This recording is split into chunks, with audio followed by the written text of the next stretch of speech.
warahmatullahi wabarakatuh. Selamat pagi pemirsa. Dikit bincang santai terkait informasi kesehatan kembali hadir menemani pemirsa sekalian.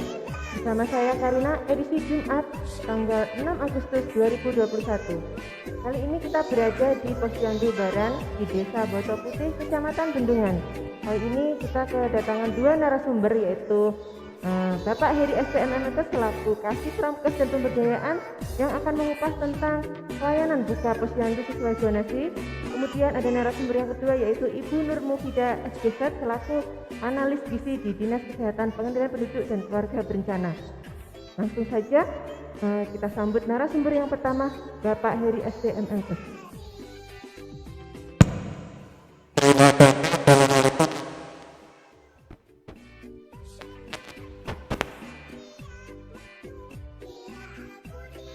Cek. Terima kasih. Cek 1, 2, 3. Terima kasih atas waktu yang diberikan kepada saya. Selamat pagi, assalamualaikum warahmatullahi wabarakatuh. Bapak-bapak, ibu-ibu, ibu balita, ibu kader, ibu bidan, bapak tiga pilar, BKTM dan sebagainya, tokoh masyarakat, Satgas COVID-19 Desa Boto Putih dan semuanya. Alhamdulillah kita bisa berkumpul di Posyandu Baran. Perlu kami ketahui bahwa Posyandu Baran ini pemekaran dari Posyandu Krapyak yang jumlah balitanya 40 lebih, jadi berhak untuk membuka posyandu baru. Alhamdulillah di Desa Boto Putih ini zonasinya di zonasi hijau di COVID-19. Jadi berhak untuk membuka posyandu secara tatap muka, tetapi dengan catatan harus mengacu protokol kesehatan secara ketat. Alhamdulillah posyandunya sudah diterapkan secara protokol kesehatan, mulai balita datang, cuci tangan pakai sabun, dites suhunya, masuk di meja 1 sampai selesai itu sudah mengacu protokol kesehatan. Yang perlu diperhatikan kepada ibu-ibu kader dan PJ desa di Desa Boto Putih, baik bidan desa, perawat desa, tim satgas, ketika posyandu mau buka, yang perlu diperhatikan tetap 3 kategori: sebelum posyandu buka dan setelah posyandu buka. Sebelum posyandu buka, ibu kader harus mempersiapkan, besok posyandu itu harus dipersiapkan, katakanlah jumlah sasarannya berapa, sudah dihubungi lewat WA, sudah dihimbau besok harus memakai masker, jaga jarak, cuci tangan dan sebagainya. Setelah datang ke posyandu, ketika buka posyandu juga harus mengacu protokol kesehatan. Tadi sudah dilihat, ada ruang tunggunya, tidak boleh berkerumun, datang cuci tangan, langsung menuju ke meja 1 pelayan sampai meja 5 untuk meja 4 penyuluhan dan pelayanan kesehatan. Setelah itu pulang dengan protokol kesehatan juga. Jadi itu ketika posyandu buka. Setelah itu ibu-ibu kader, ibu bidan harus mengevaluasi juga pasca posyandu buka. Jadi nanti setelah selesai kita berkumpul antara kader, ibu bidan, petugas dari puskesmas menganalisa dari katakanlah saya 42 yang tidak datang berapa yang naik timbangannya, berapa yang tidak naik, dan itu harus dianalisa. Ketika yang tidak ada atau yang belum datang harus di WA, atau ada janji temu, tetap ditimbang dan dimasukkan di pelaporannya. Perlu diingat bulan Agustus adalah bulan vitamin A, jadi Agustus dan Januari nanti akan dikupas oleh Mbak Pupidah. Jadi di bulan Agustus ini bulan istimewa, selain dicatat berat badan, tinggi badannya, juga diberi layanan vitamin A. Mungkin itu pencerahan dari saya. Setelah ini mungkin ibu kader, ibu bidan bisa berdiskusi untuk melaksanakan pasca posyandu yang dilaksanakan. Selamat dan sukses untuk Posyandu Baran. Alhamdulillah penjenengan ada zonasi merah, berarti tidak ada terkonfirmasi COVID-19. Hal ini harus dipertahankan, tetap protokol kesehatan, pokoknya yang sehat tetap sehat, jangan sampai jatuh sakit. Terima kasih. Wassalamualaikum warahmatullahi wabarakatuh. Terima kasih Mbak Kari. Tadi pemirsa penjelasan tentang layanan buka posyandu. Selanjutnya yang kita saksikan bagaimana jalannya posyandu di Posyandu Baran Desa Batu Putih, dan juga penjelasan tentang bulan timbang dan juga pemberian vitamin A yang akan dipandu oleh Ibu Nur Mufidah SJZ. Kepada Ibu Nur Mufidah kami persilahkan. Baik, terima kasih Mbak Karina atas kesempatannya. Jumpa lagi dengan saya Nur Mufidah Wulansari. Kali ini saya sebagai analis gizi. Kali ini kita akan membahas terkait bulan penimbangan dan juga pemberian vitamin A. Kenapa di bulan penimbangan di bulan Agustus? Aduh, ada apa ya di bulan Agustus? Kenapa spesial sekali? Baik, kita akan bahas pertama yaitu dari penimbangan. Kenapa ada bulan penimbangan di bulan Agustus? Yang mana bulan Agustus itu adalah kita harus memantau pertumbuhan balita. Pemantauan pertumbuhan balita di bulan Agustus itu adalah pemantauan pertumbuhan yang lengkap. Maksudnya lengkap apa nih? Baik dipantau berat badannya, dipantau juga tinggi badan ataupun panjang badannya. Nah, di sini nanti akan diketahui bagaimana status gizi balita-balita kita. Apakah dia menurun, apakah dia naik, apakah status gizinya memasuki stunting, ataukah bagaimana? Bagaimana dengan tinggi badannya? Naik atau turun? Nah, seperti itu. Jadi di bulan Agustus ini adalah bulan yang spesial istimewa. Nah, termasuk ada pemberian vitamin A. Untuk pemberian vitamin A diberikan setahun 2 kali yaitu bulan Februari dan Agustus. Alasannya apa ya? Kenapa hanya 2 bulan itu saja? Karena pada dasarnya vitamin A itu disimpan di dalam hati selama 6 bulan ya. Oke, disimpan di dalam hati selama 6 bulan. Untuk balita usia 6 sampai 11 bulan mendapatkan vitamin A yang berwarna biru dengan kandungan 100.000 IU atau International Unit. Sedangkan yang usia lebih dari 11 bulan atau lebih dari 1 tahun itu mendapatkan vitamin A yang merah. Nah, ini ibu balita, masyarakat maupun kader, ayo kita berikan vitamin A. Karena vitamin A ini sebenarnya tidak hanya untuk kesehatan mata saja, tetapi juga termasuk untuk menjaga kesehatan tubuh kita, memelihara kesehatan tubuh kita, menyehatkan mukosa dan juga mencegah terjadinya penyakit infeksi dan mempercepat penyembuhan. Jadi macam-macam sekali pengaruh dari pemberian vitamin A ini. Nah, untuk vitamin A di posyandu ini sudah disediakan vitamin A yang disesuaikan dengan jumlah sasaran dan juga pelaksanaan posyandu alhamdulillah diberikan tidak dengan janji temu ataupun kunjungan balita karena termasuk di zona hijau yang mana boleh untuk melaksanakan buka posyandu. Nah, bagaimana proses buka posyandu yang ada di posyandu ini? Mari kita lihat sama-sama mulai dari depan dulu ya. Oke, yuk. Jus. Oke. Baik, sekilas informasi bahwasanya di posyandu ini tidak hanya didukung oleh kader ataupun bidan, tapi di sini juga ada, nah di sebelah sana ada Pak Babinsa ya. Ada dari apa namanya 3 pilar ya. Oke, baik. Dari seragamnya kita bisa lihat. Nah, di situ ada Pak siapa ini Pak asmanya Pak, mungkin bisa mendekat Pak Siswanto. Nah, di sana juga ada dari Polsek ya.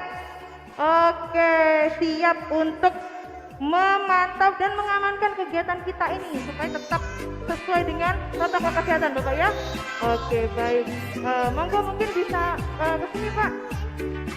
Berdua. Nah, ini rasanya kalau kader-kader didukung oleh tokoh-tokoh yang seperti ini. Nah, ini dia ada Pak Siswanto dan Pak Yudit.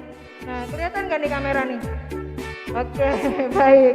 Nah, di sini selaku apa ini tokoh masyarakat ya di sini ya, yang juga termasuk satgas itu mengamankan proses pelaksanaan posyandu. Jadi bagaimana supaya posyandu ini terlaksana dengan tertib ya? Oke, ini sudah dilaksanakan rutin ya Bapak ya di sini ya? Rutin Bu, ya. Bagaimana Pak? Rutin Pak. Rutin, alhamdulillah. Bisa mengikuti sejak pagi ya Pak? Oke, sip. Ini perlu dicontoh. Jadi baik 3 pilar ini juga ada dari pihak desa. Pihak desa ada dari BPD, ada dari mana ini? Dari Satgas Desa. Wah, dari Satgas Desa loh ya. Oke, jadi sudah lengkap, sudah di sini ada 3 pilar yang mana memantau pelaksanaan posyandu. Nah, di sini sudah kita lihat sebelah sana itu ada tempat menunggu sebelum memasuki ke area posyandu. Nah, di area posyandu ini kita lakukan di tempat terbuka. Nah, supaya tidak terjadi kerumunan di area posyandu, maka ada disediakan tempat atau tunggu ya, ruang tunggu. Tunggunya tapi bukan di ruangan ya, tapi di area bebas gini ya. Nah, mungkin bisa dilakukan langsung, Mbak. Silahkan masuk ini karena posyandunya sudah sepi. Oke, halo Adek, cantik. Nah, di sini sudah ada fasilitas cuci tangan dan juga pemberitahuan ya. Cuci tangan dulu. Oke, cuci tangan.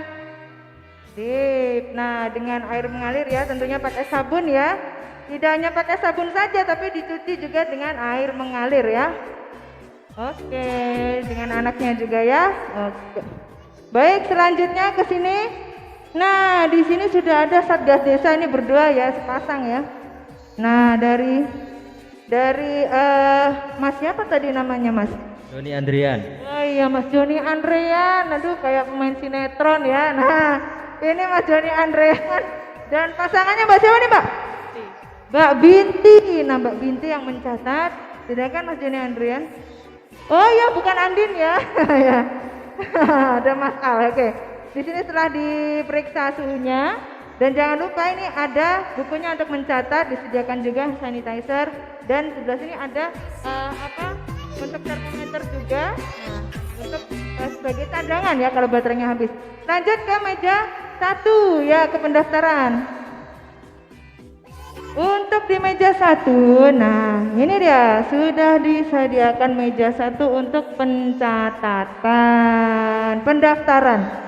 Nah, di pendaftaran ini kebetulan karena ini ibunya tadi sudah duluan datangnya ya, jadi buku KIA-nya sudah diberikan ke teman kader ya. Di sini pendaftaran namanya, tanda tangan dan juga alamatnya di mana dicatat dengan lengkap. Nah, setelah ke meja pendaftaran nanti langsung masuk ke pengukuran. Di meja 2 yaitu pengukuran tinggi badan dan berat badan. Nah, fasilitas di sini teman-teman, semua kader telah difasilitasi dengan APD lengkap ya, sehingga saat pengukuran ini juga sudah aman ya. Oke, ini berat badannya sudah dibaca di sini, berat badan timbangannya berat badan digital ya, jadi bisa dibaca dengan langsung. Oke, selanjutnya untuk pengukuran tinggi badan. Ya, karena usianya lebih dari 2 tahun, maka dilakukan pengukuran tinggi badan. Bila usianya masih kurang dari 2 tahun, maka sebaiknya diukur dengan panjang badan. Ini alatnya sudah tersedia ya. Di sini juga ada desinfektan untuk mendesinfeksi peralatan yang telah digunakan apabila sudah selesai. Nah, ini untuk alat ukur panjang badan, tinggi badannya. Bisa kita lihat ya, kadernya menyejajarkan kepalanya. Balitanya sudah sejajar ya dengan ibu kadernya, sehingga bisa melihat dengan pas gitu ya tinggi badannya di. Nah, di sini teman-teman ada juga disediakan alat ukur panjang badan ya. Alat ukur panjang badan ini memang sengaja diletakkan di sini mengukur balita yang kurang dari 2 tahun. Nah, setelah dari meja pengukuran meja 2, kita lanjut ke meja 3. Di meja 3 ini ada pencatatan. Nah, setelah diukur tuh dicatat berapa berat badannya, berapa tinggi badannya.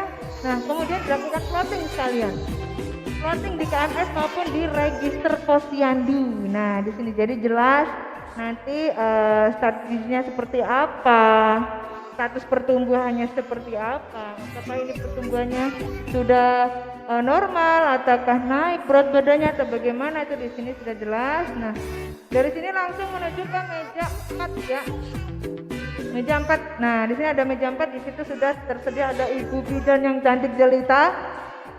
Ini siap memberikan penyuluhan dan pelayanan kesehatan di meja 4 dan meja 5. Nah, untuk meja 4 dan meja 4 ini dan meja 5, di sini ada penyuluhan yang nantinya penyuluhan ini bisa langsung diterima oleh Ibu balita. Nah, meja 4 ini juga disediakan vitamin A. Akan dijelaskan juga bagaimana status pertumbuhannya, bagaimana dengan pemberian makannya, kemudian juga bagaimana dengan pemberian vitamin A-nya. Caranya seperti apa? Nah, tindak lanjut dari hasil pengukuran apabila terjadi penyimpangan pertumbuhan, maka akan ditindaklanjuti sebagai konseling ataupun penyuluhan yang ada di meja 4 dan meja 5 ini. Oke, selanjutnya apabila nanti ada imunisasi maka juga masih bisa dilayani, tapi itu khusus untuk yang mendapatkan imunisasi. Nah, sedangkan untuk PMT, nah di sini di Posyandu ini juga menyediakan PMT. Oh ini Bu, PMT-nya Bu. Nah, nih PMT. Oke sip, baik. Saya akan berikan satu contoh ya. Ini sudah mendapatkan PMT. Saya akan berikan satu contoh ya, teman-teman untuk PMT-nya. Di sini PMT-nya sudah cukup seimbang ya, sudah germas banget nih kayaknya ya. Oke, sudah ada apa saja nih? Mari kita lihat. Di sini ada roti ya, ada roti. Ya roti. Ini roti lapis kayaknya ya. Selanjutnya. Ya, terima kasih Bu. Ya, selanjutnya di sini bisa kita lihat. Di sini ada nogosari ya. Nah, nogosari. Kemudian ada puding dari labu. Puding apa nih? Labu ya? Iya, puding labu atau waloh ya istilahnya. Ada juga jeruk, ada juga telur. Nah, kalau kita lihat dari kelengkapan gizinya, sudah cukup lengkap. Apa sih kok bisa bilang lengkap Mbak? Masa PMT gitu aja lengkap? Oke, bisa kita lihat satu-satu ya. Kalau dari roti ini sudah jelas dia sumber karbohidrat ya. Apalagi untuk ini nagasari tidak hanya sumber karbohidrat, tapi dia juga kaya akan kalium karena apa? Ada pisangnya di dalam ya. Kaya akan kalium dan juga vitamin lainnya. Nah, yang ini yang terkenal nih, waloh ya, di labu kuning itu ada omeganya loh. Ya kan? Gak nyangka ya. Ternyata ini ada omeganya dan seratnya sangat bagus untuk pertumbuhan anak-anak. Nah, ada lagi jeruk. Jeruk ini kita sudah hafal dia sumber vitamin C. Nah, ini dia ada sumber protein. Di dalamnya juga ada vitamin A dan juga zat besi. Apa itu? Si telur ini putihnya kaya akan protein dan penyerapannya bisa sampai penyerapan yang paling bagus sampai 90% itu diserap. Sedangkan untuk kuning telur kaya akan zat besi dan juga vitamin A. Oke, sip. Jadi ini semua didapatkan gratis, free gratis ya. Dari mana teman-teman? Dari dana desa. Nah, inilah yang membuat kader-kader kita ini semangat ya. Semangat semuanya ya. Pakai pink-pink, dibungkus dengan APD, masker dan juga face shield karena apa? Semua mendapatkan dukungan dari desa demi kesehatan balita dan juga masyarakat desa Kota Putih. Oke, mungkin itu saja dari saya. Sekian. Tetap jaga protokol kesehatan, pantau pertumbuhan balita, dan yang belum dapat fit A silakan hubungi kader terdekat. Sekian dari saya. Wassalamualaikum warahmatullahi wabarakatuh.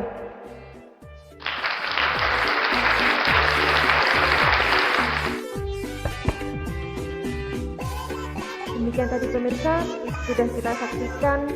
sudah kita saksikan bagaimana jalannya Posyandu buka di zona hijau dan juga bagaimana pelaksanaan bulan timbang dan pemberian vitamin A. Kami mohon maaf apabila ada hal-hal yang kurang berkenan dan sampai jumpa di acara fisik selanjutnya. Wassalamualaikum warahmatullahi wabarakatuh.